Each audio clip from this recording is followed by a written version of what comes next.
initially when I was reading the book, I'm placing Vivian not as Vivian, I'm placing her as almost like a character because it was easier for me. But when I continued through the book and identified Vivian as Vivian and someone that I knew, I'm still on that journey of a little bit of guilt, of perhaps very similar experiences that we've had, that I've had a different experience within that experience. Wow, that's so deep. That's so deep. So you identified that you yourself actually felt quite invisible and were unaware, that you had a shared experience, but yours was handled quite differently.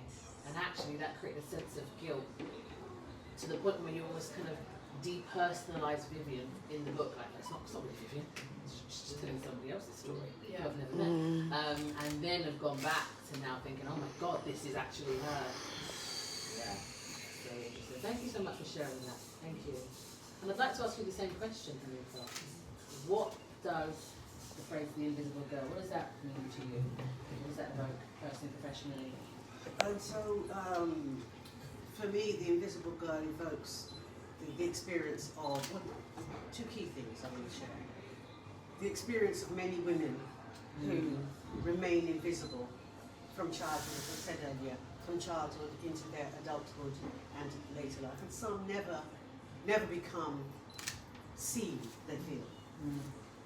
And so it evokes that memory. And in terms of a personal memory, I had polio as a child. So I was in hospital, I spent a lot of time in hospital, and I became known to the family and extended families as the one with the foot. They have a name. They have a name at all. They never could remember my name. They called me my sister's name. I was just now, oh, the little one with the foot. Oh, yes, right. So that's how they did it. So and because I was away from the family home, I spent so long in hospital, I was kind of like invisibilized in the family as well. And when I came back after a long period in hospital and finally came back home, I was kind of like invisible to my siblings and to my parents. Because like, who is this kid? I was the youngest child anyway. Who is this kid? Who is she? We don't even know her. My sister and my brother made me, I love them dearly. My brother sadly passed away. I love them dearly, but they put me through hell to be admitted into their little circle. They didn't see me.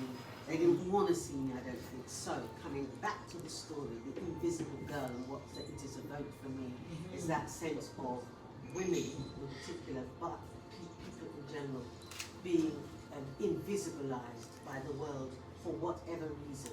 And until and unless we stand up and take our place in the sun, stand up and take our place and raise our voices, as I have had to do. Just about 3 weeks ago, I did a TEDx talk. TEDx talk. I talked for the very first time publicly about having polio and what it meant for me, and I put it in poetry form. Many people didn't know I had polio until Vivian didn't even know I had polio. Why would she? There we go. That's it. So I had the opportunity to stand on a platform and tell, and now it's on YouTube, wherever it is they put these things on YouTube, and now it's there. And I told the world how I was affected by it, impacted by it. I'm not standing in the shadows. I'm not going to be masked. I'm not going to be silenced. I'm not the invisible one anymore, the invisible girl anymore. On YouTube. 10 toes down. Thank you so much. I love that. So.